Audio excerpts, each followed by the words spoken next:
Mid-February 1943, Sidi Bou Zid, Tunisia.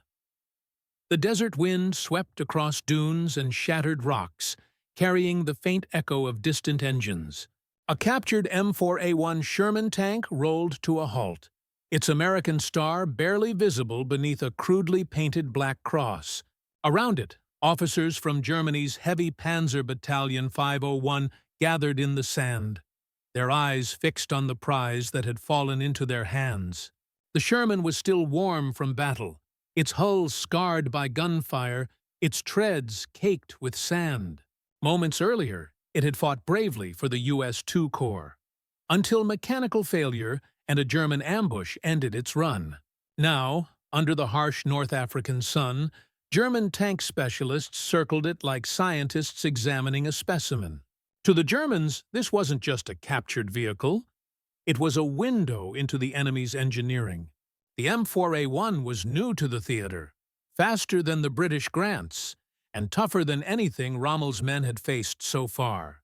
Its rounded cast hull, powerful radial engine, and smooth traverse turret impressed even the seasoned mechanics of the Afrika Korps. At dawn the next day, the Sherman was driven to a makeshift test ground near the 501st's maintenance camp. Engineers filled their notebooks as the American engine roared to life. They tested its acceleration, suspension, and turret rotation. Even the gun, a 75mm M3, was fired under supervision.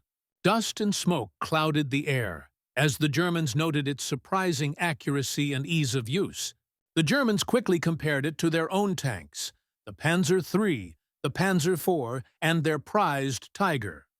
Against the Tiger's 80mm gun and thick armor, the Sherman looked inferior. But its speed, reliability, and crew comfort impressed them deeply. The Americans, they realized, had built a tank for endurance, one that could be mass-produced and maintained in the field, not just admired in theory. In their reports, German officers noted something crucial. The Sherman is not built for perfection. It is built for war. That single line captured what Nazi engineers failed to grasp. While the Wehrmacht produced tanks of elegance and complexity, the Allies made machines that could fight, fail, and return to battle the next day. Days later, as the Battle of Kasserine Pass erupted, the lessons learned from this captured tank would echo in combat. The Germans, confident in their superior armor, launched a brutal assault that overwhelmed inexperienced American troops.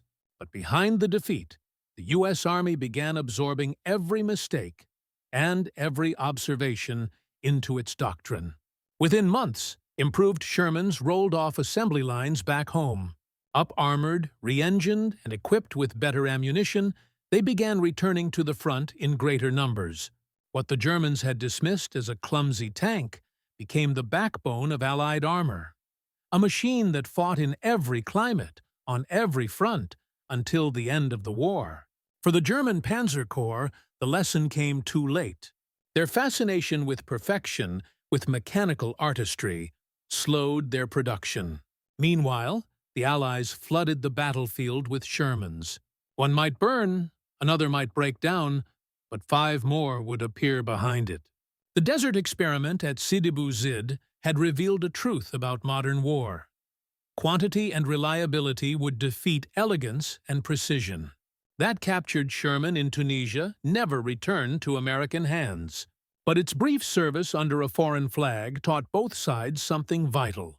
The Germans learned what they were up against. The Americans learned what they needed to become.